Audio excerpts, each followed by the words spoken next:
మీ business ఏదైనా మీ ఊర్లో promotion చేయాలంటే అది సుమన్ టీవీతోనే సాధ్యం. ఇప్పుడే సంప్రదించండి. నమస్తే, వెల్కమ్ టు సుమన్ టీవీ.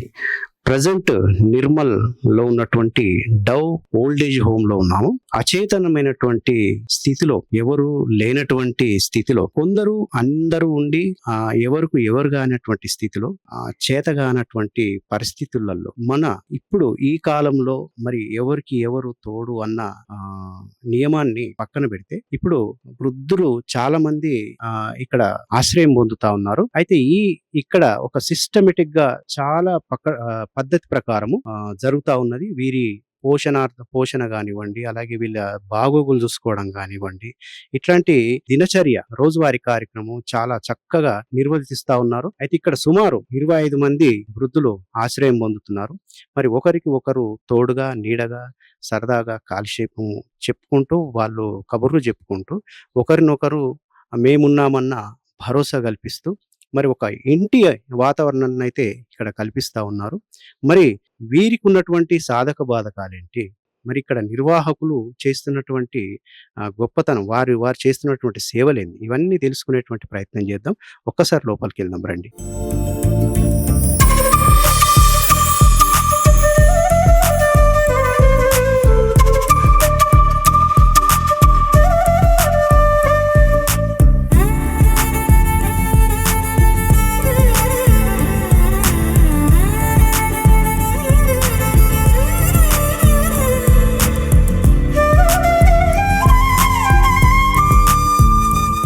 అమ్మ నమస్కారం. నమస్కారం.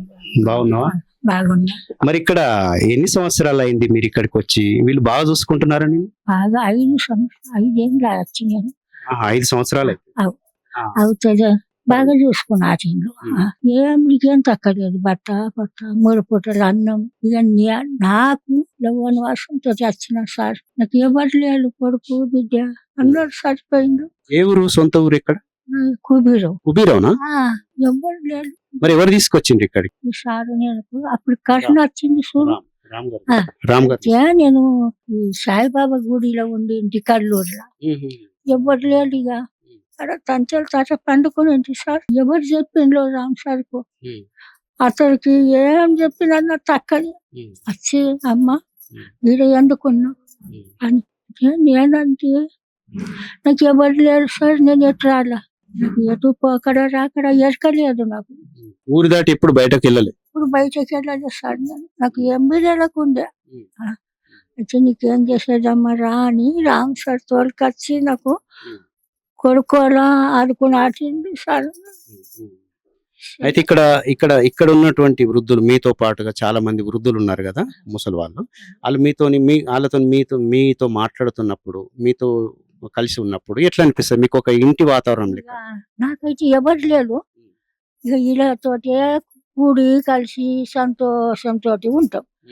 ఇక ఉన్నోళ్ళు కొడుకులు బిడ్డలు ఉన్నోళ్ళు వాళ్ళకి న్యాయం ఉంటది కదా కొంత. ఇక నాకు ఎవరు లేరు. ఇక మీరు వస్తే నాకు సంతోషం అనిపిస్తుంది. మాకు కూడా సంతోషంగా ఉన్నది. మీ దగ్గరికి రావడం మాకు కూడా చాలా సంతోషం. కొడుకులు ఏం లేదు, ఎక్కడ ఏం లేదు. మీరు ఒకటి ఆత్మలు, ఇది ఆనందం అనిపిస్తుంది. అంటే ఇప్పుడు కొడుకులు కూతుర్లు బిడ్డలు ఎవరు లేరు? ఎవరు లేరు, సరిపోయిండ్రు. అంటే మీకు ఒక వయసు వరకు ఎవరు చూసుకున్నారు? తిండి పెట్టడం గాని, ఇల్లు జాగా ఉండేనా అక్కడ? మన్మడు ఉండే. మన్మడు ఉండే. ఆడు సరిపోయా. అయ్యో, చనిపోయిందా? ఆడు సరిపోగానే వాళ్ళకి ఏం చెయ్యాలి, ఇక నాకు ఆడుకునేటోళ్ళు వాళ్ళు లేదని అది మన్మడు పెండ్లం 2 పిల్లలు ఉన్నారు పాపం అని నేను కల్లూరు గుట్టకి ఎక్కిన.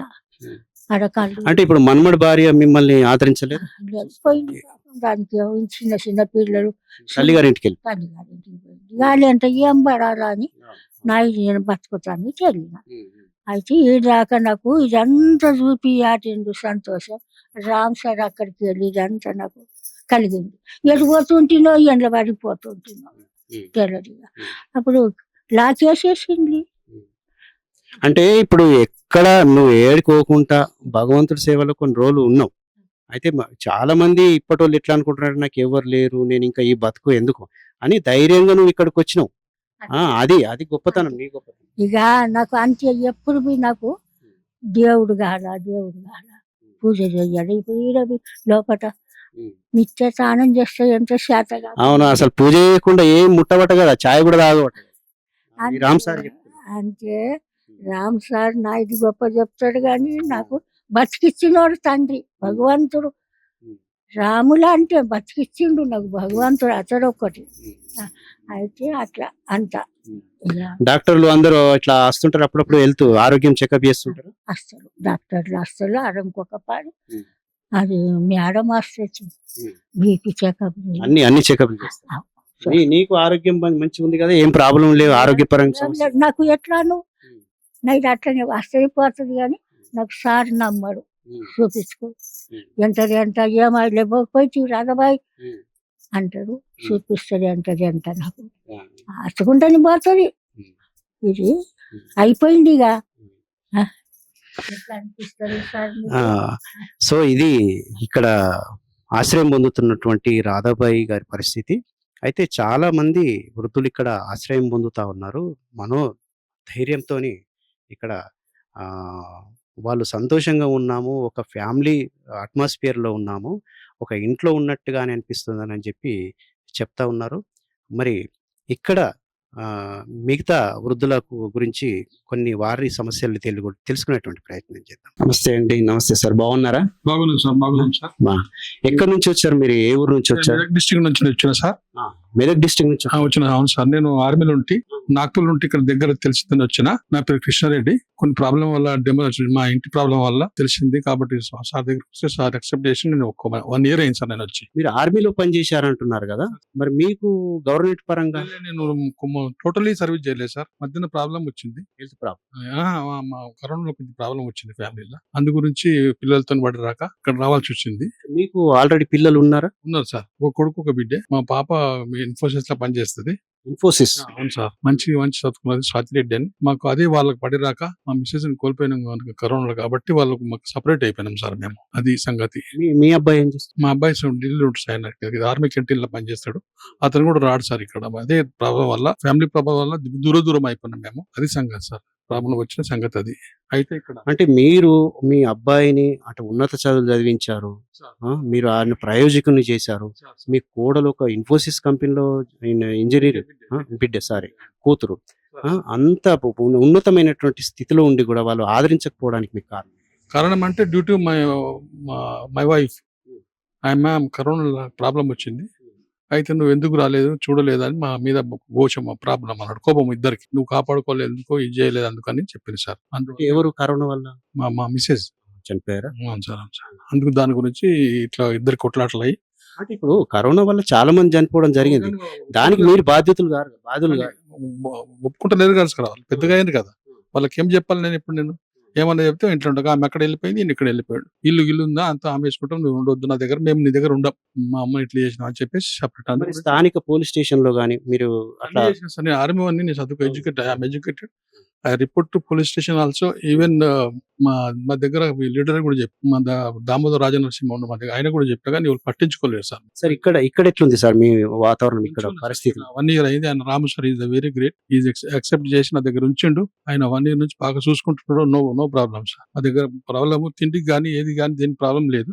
ఒకటే ఇక్కడ ప్రాబ్లం ఉన్నది, మాకు వసతి సార్. మాకు జాగా తక్కువ ఉన్నది, స్థలం తక్కువ ఉన్నది. స్థలం తక్కువ ఉంటే లేడీస్ జెంట్స్ ఒక దగ్గర ఉండలేక, దీనికి కొద్ది పెద్దది కావాలి. మున్సిపాలిటీ కార్పొరేషన్ లా మాకు పెద్ద ఒక స్థలం కావాలి. మీ సుమన్ టీవీ గారికి, మీ సుమన్ టీవీ గారి గురించి నేను ప్రార్థిస్తున్నా, మాకు ఒక జాగా చూపిస్తే నువ్వు స్థలం అయిపోతాం. ఎందుకంటే మాకు తక్కువ స్థలంలో బట్టలు ఉతుకున్నాడు, పిల్లలు వెళ్ళి చూసుకుని, లేడీస్ జెంట్స్ ఒక దగ్గర ఉంటున్నాం అన్నట్టు. స్థలం తక్కువ ఉన్నది కాబట్టి దీన్ని పొడిగించాల్సిన విషయాలు. అవును సార్, దీన్ని పొడిగించాలి. నన్ను కావాల్సి ఉంటే మా లీడర్తో కూడా మాట్లాడతా, మీతో కూడా మాట్లాడతా. మీరు సుమన్ టీవీ అని విన్నా సార్ నేను. You are the great TV. మీ వల్ల ఏదన్నా అయితే మాకు హెల్ప్ చేయండి. తప్పకుండా సార్, తప్పకుండా. మీకున్నటువంటి ఈ ప్లేస్ అంటే ఇక్కడ కంజెస్ట్ కానివ్వండి, ఇట్లాంటి ఇట్లాంటి మా ప్రభుత్వం దృష్టికి తీసుకెళ్లేటువంటి ప్రయత్నం చేస్తాము. ప్లీజ్ సార్ సుమన్ టీవీ, తప్పకుండా. ఎందుకంటే ఇక్కడ ట్రాఫిక్ పెరిగిపోయింది సార్. ఆ తర్వాత స్థలం క్లోజ్ లేదు. మేము తిరగాలంటే, ఏదైనా చేయాలంటే, ఇది పనులు చేసుకోవాలి, ఏదైనా కూరగాయలు పండించుకోవాలి, ఏదైనా స్నానాలు చేయాలి. లేడీస్ జెంట్స్ ఇబ్బందిగా చాలా ఇబ్బందిగా ఉన్నది.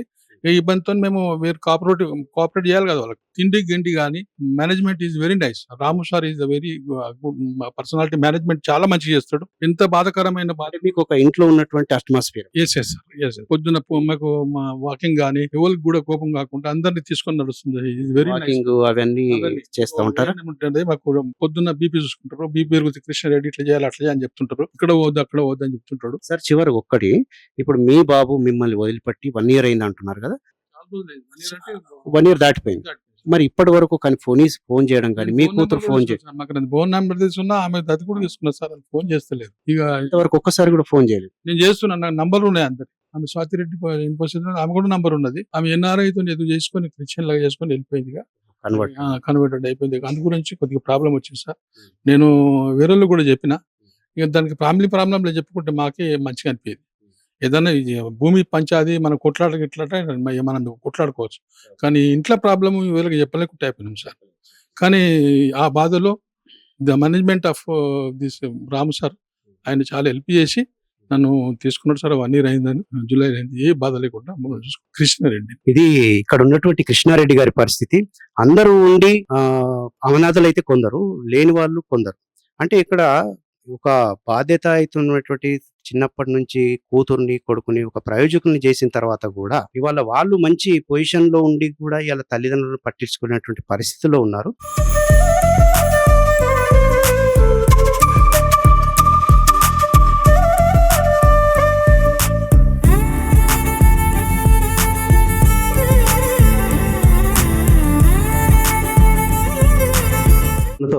డవ్ ఓల్డేజ్ హోమ్ నిర్వాహకులు రామ్ గారు ఉన్నారు. సార్ నమస్కారం. నమస్తే సార్. చెప్పండి సార్, ఇప్పుడు ఈ ఓల్డేజ్ హోమ్ లో మొత్తం ఎంతమంది ఉన్నారు? ఇది ఎప్పుడు ప్రారంభమైంది, ఏ సంవత్సరంలో? సార్ ఈ డవ్ ఓల్డేజ్ హోమ్ 2017లో స్టార్ట్ అయింది సార్.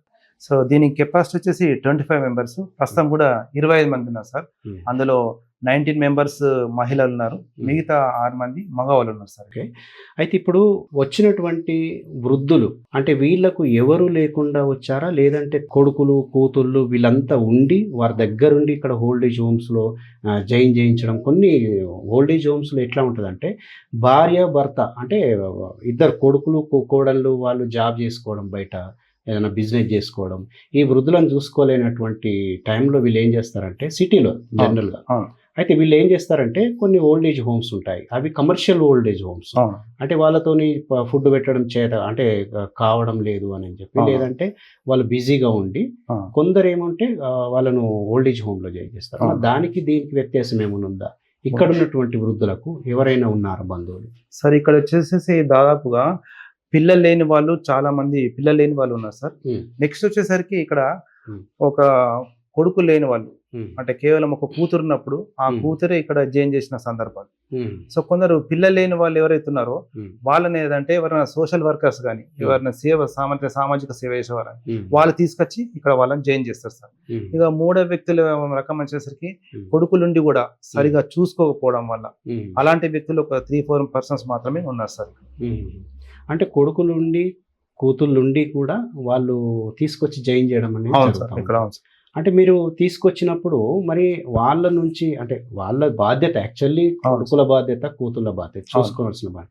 మరి మా అంటే ఎవరైనా దిక్కుమొక్కు లేని వాళ్ళని మేము చూసుకుంటాం, మరి మీరు పోషించవచ్చు కదా, మీ తల్లిదండ్రులను చూసుకోవచ్చు కదా అని మీరు చెప్పడం జరగదా? ఇట్లాంటి చెప్తాం సార్, చెప్తాం. ఎందుకంటే ఇప్పుడు కూతుళ్ళు ఎప్పుడైతే తీసుకొచ్చి జాయిన్ చేస్తారో వాళ్ళకు చిన్న కౌన్సిలింగ్ ఇస్తాం. ఎందుకంటే మేము చూసుకోవాలంటే వీళ్ళు ఏమంటారంటే మేము కూతుళ్ళ దగ్గర ఉండలేము, ఎందుకంటే అల్లుడి దగ్గర మేము ఉండలేని పరిస్థితి కాబట్టి మేము ఉండాలి సార్, ఏదో ఒక పూట అన్నం దొరుకుతారు. ఓకే, కూతుర్ల వద్ద ఓకే, బట్ కొడుకులు ఉండి కూడా ఇక్కడ జాయిన్ అయ్యేవారు ఉన్నారా?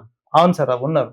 వాళ్ళు ఏదంటే ఆ కోడల నుంచి కొన్ని ప్రాబ్లమ్స్ రావడం వల్ల అలాంటి జాయిన్ అయిన వాళ్ళు ఉన్నారు సార్. అంటే కోడళ్ళ వల్ల వాళ్ళకు పడి రాకను ఏదో గొడవ వల్ల, ఎందుకంటే ఈ శేష జీవితంలో ఏదో ప్రశాంతంగా గడపాలి, ఆ గొడవలు మాకెందుకు, ఎక్కడ ఓల్డేజ్ ఉందామని చెప్పేసి అలాంటి వ్యక్తులు వాళ్ళే వచ్చి కూడా జాయిన్ కావడం జరిగింది సార్. చెప్పండి, ఇది ఈ వృద్ధాశ్రమము ఎవరి ఆధ్వర్యంలో జరుగుతుంది? అంటే దీనికి ఫండింగ్ అంటే ఇప్పుడు నెల ఖర్చులు ఉంటాయి, ఇక్కడ రెంట్ అంటున్నారు కదా, ఈ అద్దె ఇట్లాంటి ఖర్చులన్నీ కూడా ఎలా మెయింటెనెన్స్ చేస్తారు, ఎవరి ఆధ్వర్యంలో జరుగుతుంది?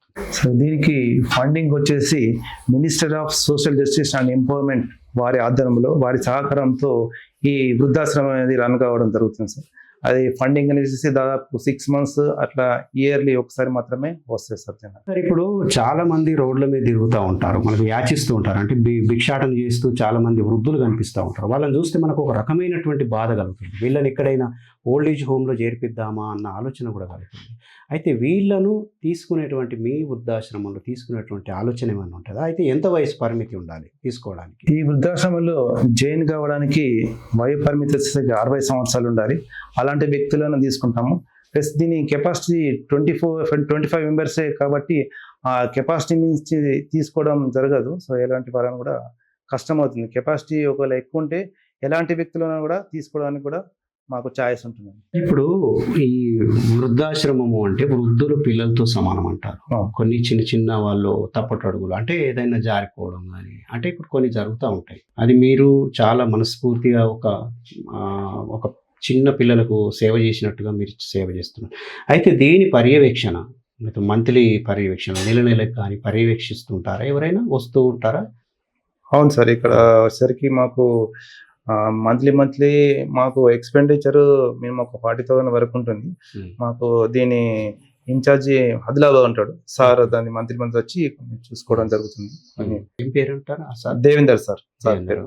అలాగే ఇప్పుడు అంటే ఇన్స్పెక్షన్ కానీ చేయడం జరుగుతుంది సార్. మాకు దీని ఫండింగ్ రావడానికి ముందు మేము ఢిల్లీ నుంచి మాకు ఒక టీం వస్తుంది.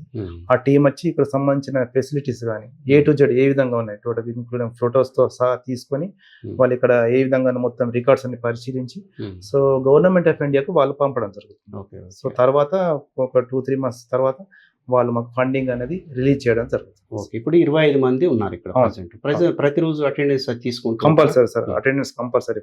ఫోటోస్ వాళ్ళని కూర్చోబెట్టి ఫోటోస్ దించి అటెండెన్స్ వేసుకొని ప్రతిరోజు ఫోటో తీయడం అటెండెన్స్ ఆ ఫోటోస్ అనేది హెడ్ ఆఫీస్ కు పంపించడం జరుగుతుంది. వాళ్ళు ఇందరి మీద ఉన్నారని చెప్పేసి. రోజువారీ మెనూ ఎట్లా ఉంటది? ఫుడ్ ఏ రకమైనటువంటి ఆహారాన్ని అందిస్తారు సార్? ఇక్కడ వచ్చేసరికి ఉదయమే వాళ్ళు లేసేసి కూర్చుంటారండి. మనకు 6:30కు టీ బ్రేక్ ఉంటుందండి.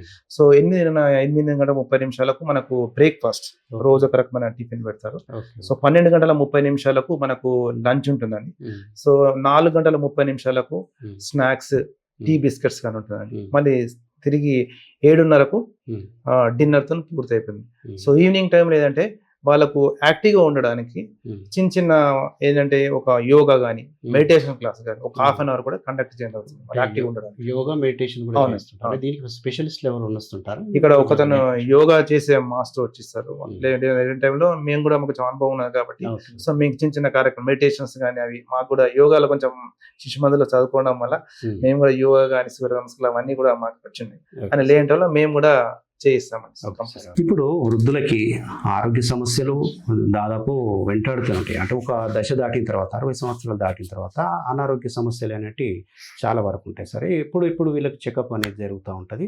అలాగే ఇప్పుడు చాలా మట్టుకు కొందరు ఈ మధ్య అంటే ఇంట్లో బర్త్డే చేసుకోవడం కానీ చేసుకోకుండా బయట చేసుకుంటే బాగుంటుంది అంటే కొన్ని ఇట్లాంటి వృద్ధాశ్రమాలలో ముఖ్యంగా పర్టికులర్గా ఇట్లాంటి వృద్ధాశ్రమంలో బర్త్డే చేసుకుంటే వాళ్ళకు కొంచెం ఏదో పండో ఫలమో ఇచ్చి వాళ్ళని సంతృప్తి పరిస్తే బాగుంటుంది. అనవసరమైనటువంటి ఖర్చులు తగ్గిస్తూ కేకు పెట్టేటువంటి ఖర్చులు కానివ్వండి, ఇంకా అట్లా రకరకాలటువంటి కొందరు కాక్టైల్ పార్టీస్ ఉంటారు, అట్లాంటి ఖర్చులు తగ్గించుకొని ఇక్కడ చేసేటువంటి బర్త్డేలకు ఎట్లాంటి ప్రాధాన్యత ఉంటుంది? సరే, ఇక్కడ వృద్ధులకు వచ్చేసరికి ఆరోగ్య సమస్య చాలా ముఖ్యమైనది కాబట్టి మనకు ఇక్కడ ANM గారు ఉంటారు. ఉదయం వాళ్ళకు బీపీ చెకప్ చేయడం జరుగుతుందండి. బీపీ చెకప్ చేసుకొని సో ఒక రిజిస్టర్లో ఎంట్రీ చేయడం జరుగుతుందండి.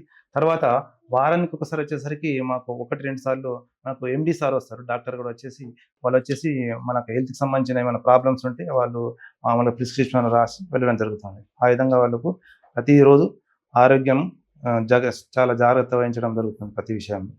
సో నెక్స్ట్ వచ్చేసరికి వాళ్ళకు ఇక్కడ చాలా మంది కూడా ఈరోజు సమాజంలో చాలా మంది కూడా మంచి అవేర్నెస్ వచ్చిందండి. ఎందుకంటే అనవసరమైన వృధా ఖర్చు చేయడం అని ఎందుకని ఇలాంటి వృద్ధులకు ఏదో విధంగా అంటే ఒక బర్త్డే కావచ్చు, ఇంకేదైనా వేరే అకేషన్స్ ఇక్కడ సెలబ్రేషన్ చేయడం జరుగుతుందండి చాలా. చివరిగా ఒక ప్రశ్న, అది ఈ ప్రశ్న యాక్చువల్లీ చాలా సెన్సిటివ్ క్వశ్చన్, అడగకూడదు అని అనుకున్నాను, బట్ అడగక తప్పట్లేదు, ఎందుకంటే నిత్య జీవితంలో జరిగేటువంటి ప్రక్రియ ఇది కూడా. అయితే ఇక్కడ మరణించినటువంటి వృద్ధులు, వయోవృద్ధులు ఉంటారు కాబట్టి ఇక్కడ మరణించినటువంటి వృద్ధులకు ఎలా సేవ చేస్తారు, మరి వీరి దహన సంస్కారాలు ఎవరు నిర్వహిస్తారు? సార్ ఇక్కడ ఎవరు లేనటువంటి వాళ్ళు ఒకవేళ చనిపోతే, సంబంధికులు వారు ఎవరు లేకపోతే సో DWR గారికి ఆధ్వర్యంలో, సో వాళ్ళ సహకారంతో వారికి దాన సంస్కారాన్ని చేయడం జరుగుతుంది. ఇంతకుముందు ఒక 2 persons కూడా ఇలాంటి జరిగినాయని. సో DWR వారికి ఇన్ఫర్మేషన్ ఇస్తే వాళ్ళు వచ్చేసి అక్కడ చిన్న ఫార్మాలిటీస్ కంప్లీట్ చేసుకొని సో మున్సిపాలిటీ వాళ్ళ ఆధ్వర్యంలో ఈ ధన సంస్కారాన్ని పూర్తి చేయడం జరుగుతుంది. Thank you so much Ram garu. Thank you అండి. మా సుమన్ టీవీ ప్రేక్షకుల కోసం చాలా విలువైనటువంటి మీ సమయాన్ని కేటాయించారు. మానవ సేవ మాధవ సేవ అన్న నానుడి ప్రకారం మీరు వాళ్ళ సేవలు తరిస్తూ ఉన్నారు. నిజంగా ఇట్లాంటి సేవ చేసుకోవడం కూడా అదృష్టం కావాలి. అంటే తల్లిదండ్రులకు సేవ చేసుకోవడం వేరు, కన్న బిడ్డలు కన్న కొడుకులు దూరంగా ఉన్నటువంటి ఇట్లాంటి వృద్ధులకు సేవ చేసుకోవడం అనేది చాలా గొప్ప విషయం. Thank you so much. మీ విలువైన సమయాన్ని కేటాయించి ఇక్కడ మా వృద్ధాశ్రమానికి వచ్చేసి వీళ్ళ బాధలు కానీ వీళ్ళ ఎన్నో ప్రాబ్లమ్స్ అని తెలుసుకునేటువంటి మీ సుమన్ టీవీ గారికి ప్రత్యేకమైనది మా వృద్ధాశ్రమం తరపున ధన్యవాదాలు తెలియజేసుకుంటాం సార్.